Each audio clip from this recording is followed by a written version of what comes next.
ఖైదీ number 150. ఆ సినిమాకి వెళ్ళాను. ఇంటర్వెల్లో టాయిలెట్కి వెళ్దామని ఇంటర్వెల్ టాయిలెట్లో పోతుంటే అందులోకెళ్ళి ఒకటి బయటకు వస్తూ అన్నా నువ్వు ఇట్లా వస్తున్నావు ఏందన్నా అంటే నీ మనిషి కాదా ఏందో తెలియదు టక్కన మాట్లాడేస్తారు. కార్ ఎక్కితే అరే నువ్వు టక్కన బస్ ఎక్కితే బస్ ఎక్కిన ట్రైన్ ఎక్కిన అంటే ఏడి పోవద్దు ఏడికి రావద్దు అయింది. సో గట్లా ఉంటుంది.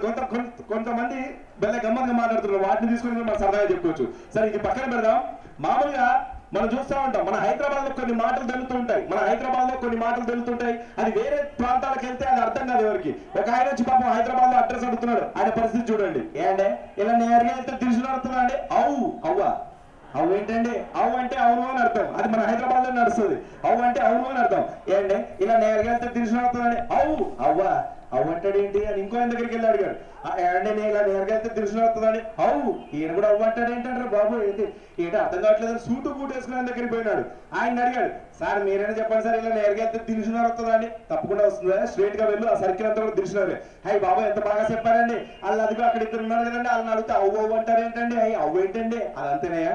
వాళ్ళు అన్ఎడ్యుకేటెడ్ ఫెలోస్ చదువుకోలేదు కాబట్టి చదువు రాదు కాబట్టి ఆ విధంగా చెప్పారు. నేను చదువుకున్నాను కాబట్టి ఈ విధంగా చెప్పారు. హై బాబాయ్ అంటే మీరు బాగా చదువుకున్నారండి అవు అన్నాడు వెంటనే వాడు. సో అతను కూడా హైదరాబాద్. సో లాంగ్వేజ్ అనుకోకుండా మనకు నోట్లో నుంచి బయట పడుతూ ఉంటుంది. దాన్ని మనం అన్యం చేయలేము అన్నాడు కొన్నిసార్లు. సరే ఇది పక్కన పెడితే చాలా వరకు చూస్తూ ఉంటాం రకరకాల వ్యక్తులు మాట్లాడే మాటలోనే కామెడీ వస్తుందని చెప్పుకున్నాం కదండి. అట్లాగే మన సినిమా ఆర్టిస్టులు మాట్లాడితే ఎలా ఉంటుంది. సరదా తీసుకున్నట్లయితే సినిమా ఆర్టిస్టులు ఇప్పుడు సపోజ్ ఇక్కడ మన పవర్ స్టార్ పవన్ కళ్యాణ్ గారు వచ్చి మాట్లాడితే ఎలా ఉంటుంది.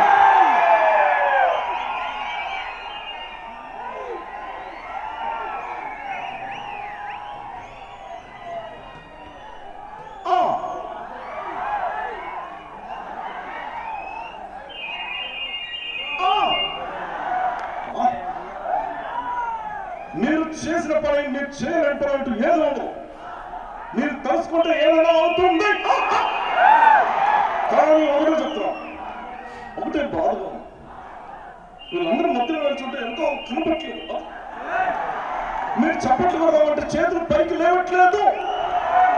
అంత ఇరికిపోయినా సరే ఒక్కసారి నా కోసం చప్పట్లు థ్యాంక్ యూ ఈ విధంగా. అదే మరి బాలయ్య బాబు గారు అయితే ఆయన మాట్లాడతారు. చాలా సంతోషం. ఈరోజు ఉస్మానియా తెలుగు యూనివర్సిటీ శతాబ్ది ఉత్సవాలు జరుపుకుంటున్న సందర్భంగా చాలా ఆనందంతో ఈ రోజు మిమ్మల్ని అందరినీ చూసిపోదామని వచ్చారు. ఆ రోజుల్లో చాలా మంది ఇక్కడ చదువుకునే వాళ్ళు. దానికి మనస్ఫూర్తిగా నేను అభినందిస్తూ మీ అందరూ కూడా ఎత్ర నాచంతే తత్వంతో పూజంటే అన్నట్టుగా మీ చదువులు మీ తల్లిదండ్రులు కంటున్నటువంటి కళలు మీరు కంటున్నటువంటి కళలు సాధకం కావాలని మనస్ఫూర్తిగా కోరుకుంటున్నాను. Thank you sir. ఒక డైలాగ్ చెప్పండి సార్ అని ఒక అభిమాని అడిగాడు. చూడు ఒకవైపే చూడు రెండో వైపు చూడాలనుకోకు మాడిపోతావు. చూడు జింక ముందు ఊదు సింహం ముందు కాదు. మా ఏరియాకి వచ్చి మా ఊరికి వచ్చి మమ్మల్ని బెదిరిస్తారా? ఊరు మారితే తినే ఫుడ్ మారుతుంది పడుకునే బెడ్ మారుతుంది కానీ ఒంట్లో ఉన్న బ్లడ్ మారుతుందా బెడ్. ఈ విధంగా బాలయ్య బాబు గారి వాయిస్ సరదా చెప్పుకోవచ్చు. అదేవిధంగా చూసినట్లయితే మెగాస్టార్ చిరంజీవి గారు ఆయన వచ్చారనుకోండి ఇక్కడికి.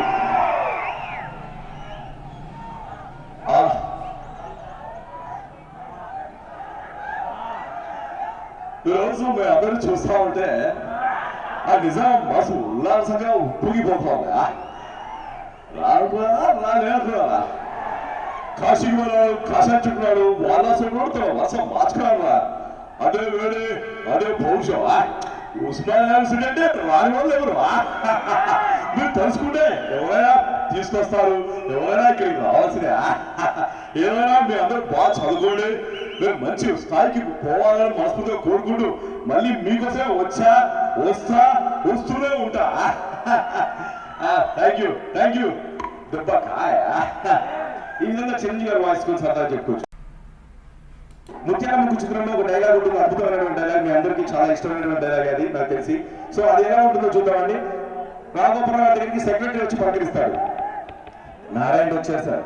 వచ్చాడా తీసుకొచ్చావా? తీసుకొచ్చా సార్. అబ్బా సెక్రటరీ ఎప్పుడు పనులు బిజినెస్ అయినా కాస్తంత పరిగెడుతున్నా లేచి పచ్చిగారు పిలుచుకొని పట్టనారాయణ దర్శించుకోవద్దు.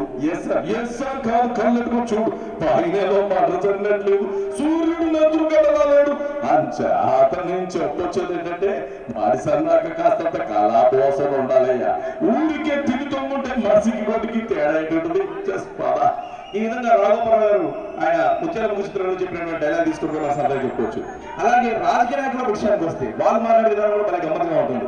మీ అందరూ తెలుసు రాజకీయ నాయకులు అంటే చాలా గమ్మత్తుగా మాట్లాడుతుంటారు. అది మామూలుగా అసెంబ్లీలలో తర్వాత పొలిటికల్ ఇష్యూస్ మీద మాట్లాడుతుంటారు. కానీ సరదాగా మాట్లాడుకున్నట్టు ఎలా ఉంటుంది.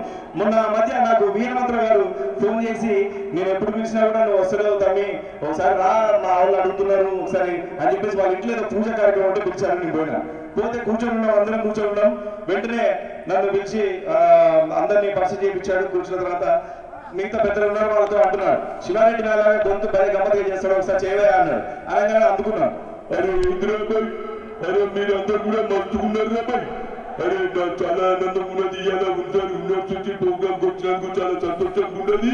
మీ అందరూ కూడా మంచిగుండాలి రాబాయ్, అందరూ మంచిగుండాలని కోరుకుంటున్నాను. కేల్కతందుకు కంపాలి అన్నా. మీ పుట్టినరోజు ఎప్పుడన్నా? జూన్ 16 తమ్మి. ఎప్పుడన్నా? జూన్ 16. ఏ ఇయర్ అన్నా? ఎవరి ఇయర్ తప్పించోడా అన్నా.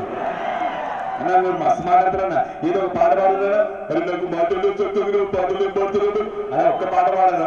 అరే నీటిలోని చేపచ్చి నెల మీద పడ్డట్టు మనమంతా గిల్లా గిల్లా కొట్టేసుకుంటుంటే డార్లింగే వచ్చిన డార్లింగే ఫీలింగే ఏది ఫీలింగే. ఎవరు రమ్మన్నా నీళ్ళకి వెళ్తాను బయటికి గిలగిలి కొట్టుకోమని సన్నం పడుకొని వచ్చారు ఉంటా అనేసరికి వెంటనే వాళ్ళ భార్య వాళ్ళ అమ్మగారు బయటకు వచ్చినారు.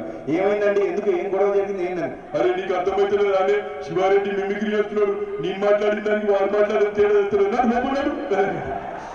ఎగ్జాంపుల్కి ముందుగా చంద్రబాబు గారు మాట్లాడుతున్నారు.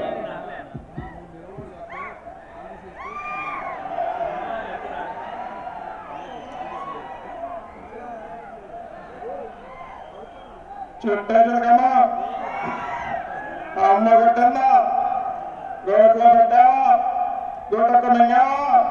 అదే మళ్ళీ చెప్తాను, మాకు మీరు చెప్పలు కొట్టండి, అప్పుడు కరెక్ట్గా వస్తుంది. అదనమాట. చెట్టే జరగమ్మా అమ్మ కొట్టిందా, తోటకెళ్ళా, పండు వచ్చా, గోట్లో పెట్టా గోటొక్కమయ్యా. ఈరోజు చూసినట్లయితే మనం తెలుసుకుంటే సాధించలేదంటే ఏం లేదు. ఒకప్పుడు చూస్తే అమెరికా సంబంధాలు కావాలి, అమెరికాలో ఉద్యోగాలు కావాలి అని ఎవరి నోటు చూసినా అదే ఉండేది. కానీ ఇప్పుడు ఎవరి నోటు చూసినా అమరావతి సంబంధం కావాలంటున్నారు, అమరావతి ఉద్యోగాలు కావాలంటున్నారు. థ్యాంక్ యూ తమ్ముళ్ళు, థ్యాంక్ యూ. అప్ప ముక్క అన్నాను మర్తుకున్నాను చేస్తాను వద్ద కాదు. ఓకే, ఏదైనా రాజకీయ నాయకులు సినిమా యాక్టర్లు ఏదైనా అమ్ముకుంటే ఎలా ఉంటుంది? సరదాగా తీసుకున్నట్టయితే కామెడీ కోసం సరదాగా మిమ్మల్ని నవ్వించే ప్రయత్నం, అంతే తప్ప వేరెవరు సీరియస్ గా తీసుకోవద్దు. సరదా కోసం అంతే. ముందుగా వస్తున్నారు అన్నమూరి తారక రామారావు గారు. ఆయన ఏం అమ్ముతారో చూద్దాం సరదాగా. మరి ఆయన ఏదైనా అమ్ముతే ఎలా అమ్ముతారు?